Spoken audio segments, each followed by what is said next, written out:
Hello everyone, welcome back to my YouTube channel study in Bengali.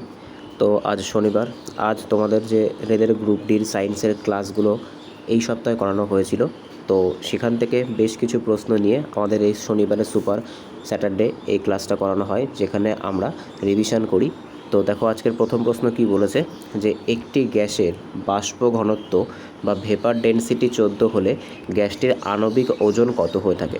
দেখো এইটা জিনিস, এখানে একটা জিনিস মনে রাখতে হবে, এই যে মলিকিউলার ওয়েট, ঠিক আছে, মলিকিউলার ওয়েট কি হয়, 2 ইন্টু ভেপার ডেনসিটি হয়ে থাকে। অর্থাৎ যেটা ভেপার ডেনসিটি আছে তার যে ডবল সেটা কিন্তু মলিকিউলার ওয়েট হয়ে থাকে। তো সঠিক অ্যান্সার কী হবে, সঠিক অ্যান্সার কিন্তু হয়ে যাবে 28। পরবর্তী প্রশ্ন দেখব, পরবর্তী প্রশ্ন কি বলেছে দেখো, পরবর্তী প্রশ্ন দেখো এখানে বলে দিয়েছে যে 2 টাইমস, ঠিক আছে, আণবিক ওজন বা যেটাকে মলিকিউলার মাস বলে, সেটা কি হয়, সেটা কিন্তু 2 টাইমস অফ বাষ্প ঘনত্ব হয়ে যায়। পরবর্তী প্রশ্ন দেখো কি বলেছে, যে একটি উত্তল লেন্সের সামনে 15 সেন্টিমিটার দূরে একটি বস্তু রাখা আছে। লেন্সটির ফোকাস দৈর্ঘ্য যদি 10 সেন্টিমিটার হয় তাহলে প্রতিবিম্বের দূরত্ব কত। তো এটা আমাদের লেন্সের যে ফর্মুলা আছে সেই ফর্মুলাতে অঙ্কটা করতে হবে। তো দেখো এক্ষেত্রে আমাদের কী কী মান দিয়েছে, আমাদের কিন্তু দেয়া আছে 15 সেন্টিমিটার দূরে বস্তুটি রাখা আছে। অর্থাৎ কি বলতে চেয়েছে, অর্থাৎ বলতে চেয়েছে কিন্তু ইউ অবজেক্ট ডিস্টেন্স, সেটা কিন্তু অলওয়েজ নেগেটিভ ধরতে হয়, সেটা কিন্তু দিয়ে দিয়েছে 15 সেন্টিমিটার। আর লেন্সটির যে ফোকাস দৈর্ঘ্য সেটা কত বলে দিয়েছে, সেটা কিন্তু 10 সেন্টিমিটার বলে দিয়েছে। অর্থাৎ আমাদের কি বের করতে হবে, অর্থাৎ আমাদের ভি কিন্তু বের করতে হবে। এবার আমাদের ফর্মুলা কি বলে, আমাদের ফর্মুলা বলে 1/f ইকুয়ালস টু কী হয়, 1/v মাইনাস 1/u। আমরা দেখতে পাচ্ছি আমাদের এইটা দেয়া আছে, তাই এইটাকে আমরা এক জায়গায় রেখে দেবো 1/f, আর এই পোর্শনটুকু আমরা এই পাশে নিয়ে যাব। তাহলে এটা মাইনাস ছিল, এটাকে এখানে গেলে কী হয়ে যাবে, প্লাস। তাহলে এইবার আমাদের এই যে ফর্মুলাটা আমরা পেলাম, এইটা আমাদেরকে অঙ্ক করতে সাহায্য করবে। আচ্ছা, এবার আমরা এখানে ফর্মুলাটা আস্তে আস্তে পাতিয়ে দিই। তাহলে দেখো এখানে কত হলো, আমরা পেলাম যে 1/v ইকুয়ালস টু কত হচ্ছে 1/f প্লাস 1/u। এবার ডেটাগুলোকে পুট করব। দেখো ফোকাস কত ছিল, ফোকাস কিন্তু ছিল 10, আর এটা কত ছিল, এটা কিন্তু ছিল -15। আচ্ছা, এবার দেখো পরের লাইনে যদি আমরা যাই তাহলে আমরা কি পাবো, আমরা পাবো এই প্লাসে আর এই মাইনাসে কি হয়ে যাবে, -15 হয়ে যাবে। এদের যদি আমরা লসাগু নিই তাহলে কত হবে, যদি আমরা এলসিএম করি তাহলে পাবো 10, এটা হবে 3, এটা হবে 2। তো আলটিমেটলি আমরা কি পাচ্ছি, যদি আমরা এই পাশটাতে করি তাহলে আমরা পাচ্ছি যে 1/v ইকুয়ালস টু 1/30, এটা পাচ্ছি। তাহলে ভি ইকুয়ালস টু কত হবে, ভি ইকুয়ালস টু কিন্তু হয়ে যাবে 30 সেন্টিমিটার। তাহলে কত নম্বর অপশান, অপশান নাম্বার যে সি, এটাই কিন্তু সঠিক অ্যান্সার হয়ে যাবে। পরবর্তী প্রশ্ন দেখব কি বলেছে দেখো, পরবর্তী প্রশ্ন, যে নিচের কোন কোষীয় অঙ্গাণুটিকে কোষের পরিপাকতন্ত্র বলা হয়ে থাকে। ঠিক আছে, কোষের পরিপাকতন্ত্র কাকে বলা হয়, তো সঠিক অ্যান্সার কিন্তু হচ্ছে লাইসোজোম। ঠিক আছে, এটাকেই কি বলা হয়, কোষের পরিপাকতন্ত্র বলা হয়। আর এটাকেই কি বলা হয়ে থাকে, এটাকেই কিন্তু সুইসাইড ব্যাগও বলা হয়ে থাকে। পরবর্তী প্রশ্ন দেখব কি বলেছে দেখো, এখানে বলে দিয়েছে এতে হাইড্রোলাইটিক এনজাইম থাকে যা পরিপাকে সাহায্য করে। তো এখানে একটা এক্সট্রা ডিটেলস আমি অ্যাড করেছি, যে লাইসোজাইমকে কেন পরিপাকতন্ত্র বলা হয়ে থাকে, তার কারণে এতে হাইড্রোলাইটিক এনজাইম থাকে যা কিন্তু পরিপাকে সাহায্য করে। পরবর্তী প্রশ্ন দেখব কি বলেছে দেখো, নিচের কোন মৌলটির ইলেকট্রন আসক্তি সবথেকে বেশি হবে। তো সঠিক অ্যান্সার কী হবে, ইলেকট্রন আসক্তি কিন্তু সবথেকে বেশি হয়ে থাকে হ্যালোজেনগুলো। ঠিক আছে, তো সঠিক অ্যান্সার কী হবে, সঠিক অ্যান্সার কিন্তু হচ্ছে ফ্লোরিনের যে ইলেকট্রন আসক্তি আছে সেটা কী হবে, সেটা কিন্তু সবথেকে বেশি হবে। ঠিক আছে, আচ্ছা এখানে একটা জিনিস মনে রাখবে, দেখো পর্যায় সারণীটা কিন্তু কি, আমাদের যে পর্যায় সারণী আছে সেখানে কিন্তু প্রচুর এক্সেপশনও আছে। দেখো জেনারেলি কিন্তু কি হয়, জেনারেলি কিন্তু ফ্লোরিনটা কি অবস্থান করে, ফ্লোরিন কিন্তু আগে অবস্থান করে, তারপরে কিন্তু ক্লোরিন অবস্থান করে। কিন্তু এক্ষেত্রে কি হবে, এক্ষেত্রে সঠিক অ্যান্সার কিন্তু হয়ে যাবে ক্লোরিন। ঠিক আছে, ক্লোরিনের যে ইলেকট্রন অ্যাফিনিটি সেটা কিন্তু সবথেকে বেশি হয়ে যাবে। দেখো এখানে বলে দিয়েছে ব্যতিক্রমভাবে ফ্লোরিনের ইলেকট্রন আসক্তি ফ্লোরিনের চেয়ে বেশি হয়ে থাকে, যেটা আমি তোমাকে একটু আগেই বললাম। জেনারেলি আমরা জানি যে হ্যালোজেনগুলো কী হয়ে থাকে, হ্যালোজেনগুলোর যে ইলেকট্রন অ্যাফিনিটি থাকে সেটা সবথেকে বেশি হয়ে থাকে। এবার হ্যালোজেনগুলো কিন্তু এভাবে অবস্থান করে, ফ্লোরিন ক্লোরিন এভাবে অবস্থান করে, ফ্লোরিনটা প্রথমে অবস্থান করে। তাই জেনারেলি ফ্লোরিনের যে ইলেকট্রন আসক্তি সেটা সবথেকে বেশি হওয়া উচিত, কিন্তু আমরা দেখতে পাই যে ক্লোরিনের যে ইলেকট্রন আসক্তি আছে সেটা ফ্লোরিনের তুলনায় বেশি। পরবর্তী প্রশ্ন দেখব কি বলেছে দেখো, একটি 4 কেজি ভরের বস্তুকে 5 মিটার উচ্চতায় তোলা হলো, অভিকর্ষজ ত্বরণ যদি 10 মিটার পার সেকেন্ড স্কোয়ার হয় তাহলে কৃতকার্যের পরিমাণ কত। তো এক্ষেত্রে আমাদের কোন ফর্মুলা কাজে লাগবে, এটা আমাদের পোটেনশিয়াল এনার্জির যে ফর্মুলা আছে অর্থাৎ mgh, এটা কাজে লাগবে। এম কত বলেছে, মাস কত বলেছে, মাস কিন্তু বলেছে 4 কেজি, গ্র্যাভিটেশন বলে দিয়েছে 10, আর কত মিটার উচ্চতায় তোলা হয়েছে, তো 5 মিটার। তো কত হচ্ছে আমাদের সঠিক অ্যান্সার, আমাদের সঠিক অ্যান্সার কিন্তু হয়ে যাবে 200 জুল। পরবর্তী প্রশ্ন দেখব কি বলেছে দেখো, যে রকেটের গতিবেগ কোন সূত্রের ওপর ভিত্তি করে চলে? শক্তি সংরক্ষণ সূত্র, ভরবেগের সংরক্ষণ সূত্র, রৈখিক ভরবেগ নাকি কৌণিক ভরবেগ? তো সঠিক অ্যান্সার কিন্তু হয়ে যাবে রৈখিক ভরবেগের যে সংরক্ষণ সূত্র আছে, অর্থাৎ লিনিয়ার মোমেন্টাম। ঠিক আছে, এটাকে ইংরেজিতে কি বলে? Linear momentum conservation. তো এই যে সূত্রটা আছে এটার ওপরে বেস করে কিন্তু চলছে। পরবর্তী প্রশ্ন দেখব কি বলেছে দেখো, মানুষের শরীরে ইউরিয়া কোথায় উৎপন্ন হয়? তো সঠিক অ্যান্সার কিন্তু হচ্ছে ইউরিয়া উৎপন্ন হয়ে থাকে যকৃৎ বা লিভারে। পরবর্তী প্রশ্ন দেখব কি বলেছে দেখো, 1 মিনিট, এটা সরে গেছে,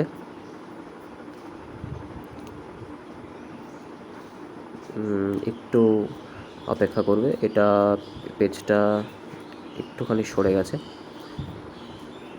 হ্যাঁ, এটা আমরা 5-এ চলে এসেছি, আমরা 6টা করছিলাম। হ্যাঁ,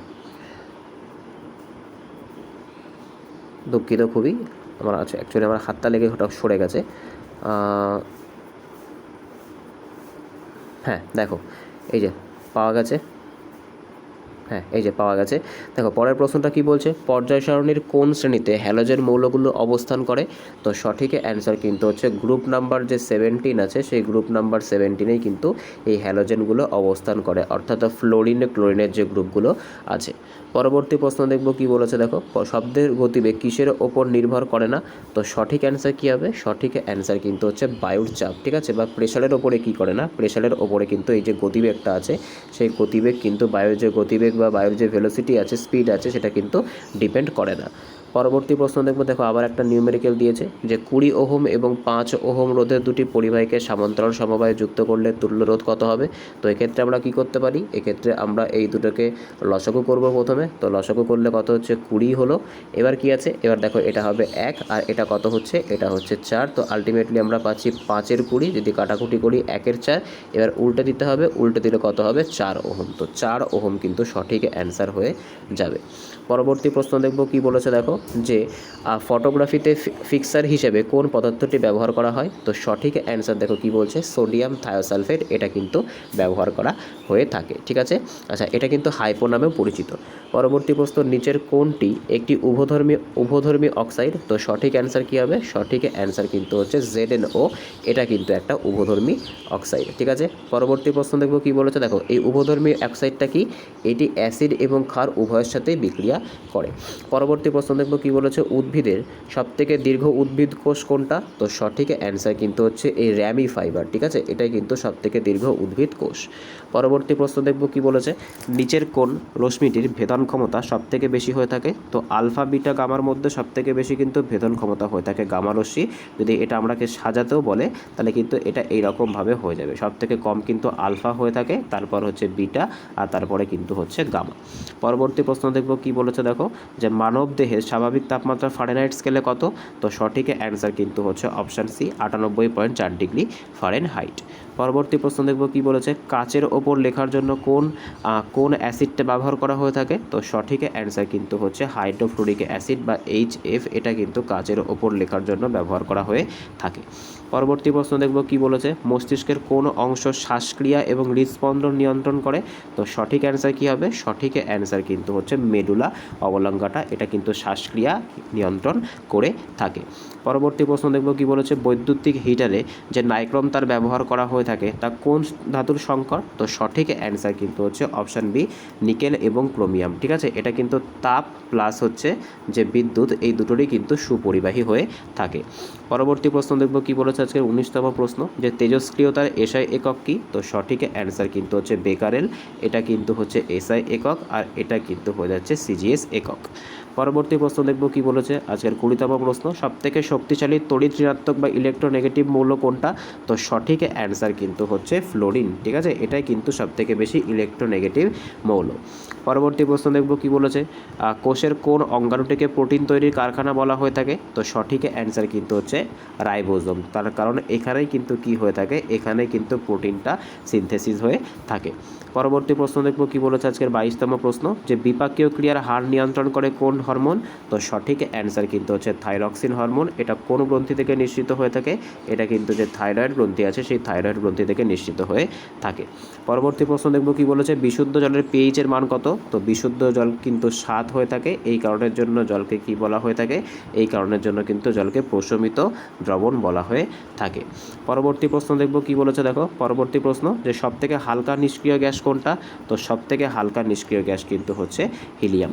পরবর্তী প্রশ্ন, এই সেটের লাস্ট প্রশ্ন কি বলছে যে পেন্সিলের শীষ তৈরিতে কোনটা ব্যবহার করা হয়ে থাকে, তো আমরা প্রত্যেকে জানি পেন্সিলের শীষ তৈরি করতে কিন্তু গ্রাফাইট ব্যবহার করা হয়ে থাকে। গ্রাফাইট সম্পর্কে একটা জিনিস মনে রাখতে হবে, এটা অধাতু কিন্তু এটা কি করে থাকে, এটা কিন্তু তড়িৎ প্রবাহ করে থাকে, অর্থাৎ এর মধ্যে দিয়ে কিন্তু তড়িৎ যায়। আচ্ছা পরবর্তী প্রশ্ন দেখবো, দেখো কি বলেছে পরবর্তী প্রশ্ন, মানে আমাদের পরবর্তী সেট, আজকে যে সেট নাম্বার 5 এটা আমরা দেখব। দেখো এটা কি বলেছে যে কোন মৌলটিকে মেন্ডেলিভ দুষ্ট মৌল বলেছেন, তো সঠিক অ্যান্সার কি হবে, সঠিক অ্যান্সার কিন্তু হচ্ছে হাইড্রোজেন। হাইড্রোজেনকে মেন্ডেলিভ কি বলেছেন, দুষ্ট মৌল, তার কারণ এটাকে কিন্তু পর্যায় সারণীতে সঠিকভাবে স্থান দেওয়া যায়নি, তার কারণ এটাকে ধাতুর মধ্যে রাখা হয়েছে, যদিও কিন্তু এটা কিসের মধ্যে পড়ে, এটা কিন্তু অধাতুর মধ্যেই পড়ে।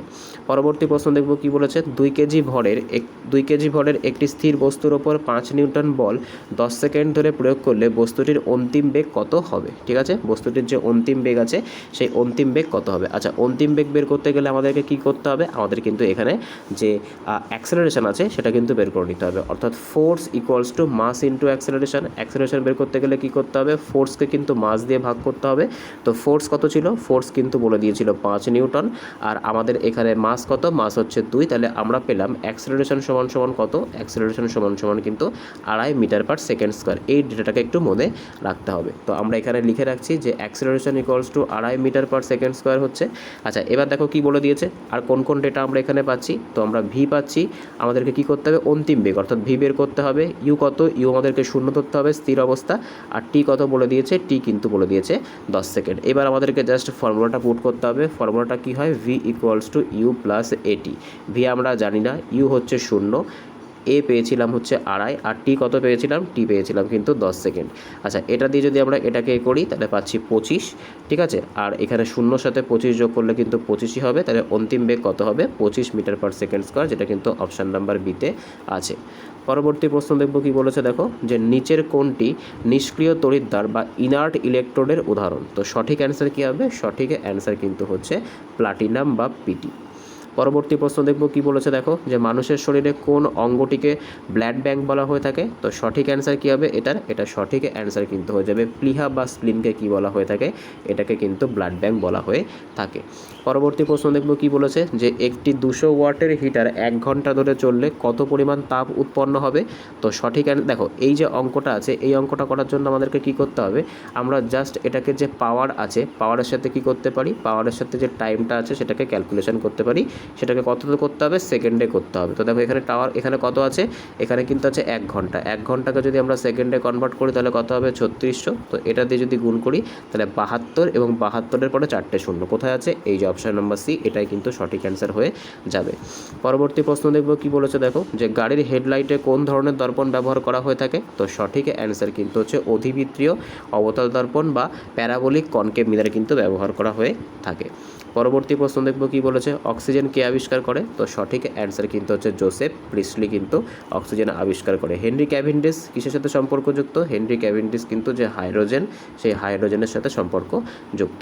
পরবর্তী প্রশ্ন দেখব কি বলেছে, সবথেকে বেশি তড়িৎ পরিবাহিতা বা ইলেকট্রোকন্ডাক্টিভিটি আছে কোন ধাতুর, তো সঠিক অ্যান্সার কিন্তু হচ্ছে সিলভার বা রূপার কিন্তু সবথেকে বেশি ইলেকট্রোকন্ডাক্টিভিটি আছে।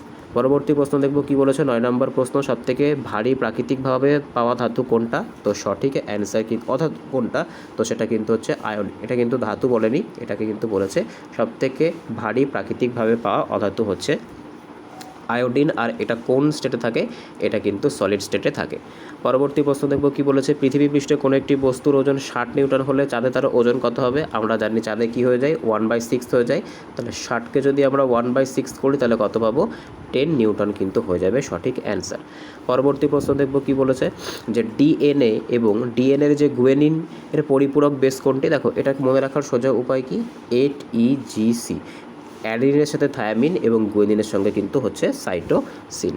পরবর্তী প্রশ্ন দেখব কি বলেছে, আধুনিক পর্যায় সারণীর কোন পর্যায়ে অ্যাক্টিনাইড মৌলগুলো অবস্থান করছে, তো সঠিক অ্যান্সার কিন্তু হচ্ছে যে 6ষ্ঠ পর্যায়ে আছে, সেখানে কিন্তু অবস্থান করছে, সপ্তম পর্যায়ে, অ্যাক্টিনাইডগুলো 7ম পর্যায়ে অবস্থান করছে, আমার বলতে ভুল হয়েছে, যে ল্যান্থানাইড যেগুলো আছে, ল্যান্থানাইডগুলো 6ষ্ঠ পর্যায়ে এবং যেগুলো অ্যাক্টিনাইড সেগুলো কিন্তু 7ম পর্যায়ে অবস্থান করছে।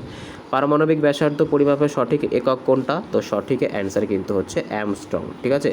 পরবর্তী প্রশ্ন দেখব কি বলেছে, যে রক্তের কোন অংশ অক্সিজেন পরিবহনের প্রধান ভূমিকা পালন করে? তো সঠিক অ্যান্সার কিন্তু হচ্ছে লোহিত রক্ত কণিকা। পরবর্তী প্রশ্ন, আজকের 15তম প্রশ্ন, যে জলের স্থায়ী ক্ষরতা দূর করতে কোনটা ব্যবহার করা হয়ে থাকে? তো ওয়াশিং সোডা বা সোডিয়াম বাইকার্বনেট ব্যবহার করা হয়ে থাকে, যেটাকে আমরা কি বলে থাকি? যেটাকে কিন্তু আমরা বলে থাকি Na2CO3। পরবর্তী প্রশ্ন দেখব কি বলেছে, কোন লেন্স ব্যবহার করে অ্যাস্টিগম্যাটিজম দূর করা হয়ে থাকে? এটাকে বিষমদৃষ্টি বলা হয়ে থাকে। তো সঠিক অ্যান্সার কিন্তু হচ্ছে সিলিন্ড্রিক্যাল লেন্স বা বেলনাকার লেন্স কিন্তু ব্যবহার করা হয়ে থাকে। পরবর্তী প্রশ্ন দেখব কি বলেছে, আজকে 17তম প্রশ্ন, মস্তিষ্কের আবরণীকে কি বলা হয়ে থাকে? তো এটাকে কিন্তু বলা হয়ে থাকে মেনিনজেস। পেরিকার্ডিয়াম কোথায় থাকে? পেরিকার্ডিয়াম কিন্তু হার্টের আবরণী, আর প্লুরা এটা কিন্তু হচ্ছে লাংসের আবরণী। পরবর্তী প্রশ্ন দেখব কি বলেছে, নিচের কোনটিকে ভবিষ্যতে জ্বালানি বলা হয়ে থাকে? তো সঠিক অ্যান্সার কিন্তু হচ্ছে হাইড্রোজেন। হাইড্রোজেন যে ফিউল, এটাই কিন্তু ভবিষ্যতে জ্বালানি হিসেবে কাজ করবে। পরবর্তী প্রশ্ন দেখব কি বলেছে, পরবর্তী প্রশ্ন, যে কোন যন্ত্রের সাহায্যে সমুদ্রের গভীরতা মাপা হয়ে থাকে? তো সেটা কিন্তু হচ্ছে ফ্যাদোমিটার। পরবর্তী প্রশ্ন দেখব কি বলেছে, আলোর গতিবেগের দ্বিতীয় সূত্রটি কিসের সূত্র নামে পরিচিত? এটা কিন্তু স্নেলের সূত্র নামে পরিচিত, আলোর প্রতিসরণের যে দ্বিতীয় সূত্রটা। পরবর্তী প্রশ্ন দেখব কি বলেছে, সবথেকে বড় একক কোষ কোনটা? তো সঠিক অ্যান্সার কিন্তু হচ্ছে উট পাখির ডিম। নেক্সট প্রশ্ন দেখব কি বলেছে, বৈদ্যুতিক বাল্বের ফিলামেন্ট টাংস্টেন ধাতুতে তৈরি কেন? তার কারণ এটা কিন্তু হচ্ছে এর গলনাঙ্ক খুব বেশি হয়ে থাকে এবং এটা তাপের খুব ভালো পরিবাহী হিসেবে কাজ করে। পরবর্তী প্রশ্ন দেখব কি বলেছে, কোন ধাতুকে কৌশলগত ধাতু বা স্ট্রেঞ্জ মেটাল বলা হয়ে থাকে? তো সঠিক অ্যান্সার কিন্তু হচ্ছে টাইটেনিয়াম। পরবর্তী প্রশ্ন কি বলেছে, উদ্ভিদ কোষে জল এবং খনিজ দ্রবণ কোনটা পরিবহন করে? তো জলের জন্য কিন্তু জাইলেম। পরবর্তী প্রশ্ন তথা লাস্ট প্রশ্ন কি বলছে, শব্দের গতিবেগ কিসের ওপর নির্ভর করে? তো কিসের ওপর নির্ভর করে না? তো সঠিক অ্যান্সার কিন্তু হচ্ছে এয়ার প্রেশার বা বায়ু চাপের ওপরে কিন্তু নিয়ন্ত্রণ করে না। তো এই সপ্তাহে আমাদের যে রিভিশন ক্লাস সেটা আজকে কমপ্লিট হলো। তো আউট অফ 50 কার কত স্কোর হলো অবশ্যই কিন্তু জানাবে। আজ আমরা দুটো ক্লাস করেছি, একটা হচ্ছে ক্লাস 6 এবং হচ্ছে ক্লাস 5 আমাদের যেখানে ছিল, তার ভেতরে যে প্রশ্নগুলো ছিল সেখানে আমরা আবার এখানে রিভিশন করেছি। আবার কিন্তু তোমাদের এই রিভিশনের ক্লাসটা নেক্সট স্যাটারডেতে করা হবে। প্রত্যেক স্যাটারডেতেই কিন্তু এই রিভিশনের ক্লাসটা কন্টিনিউ হবে। তো দেখা হচ্ছে পরের ভিডিওতে। বাই।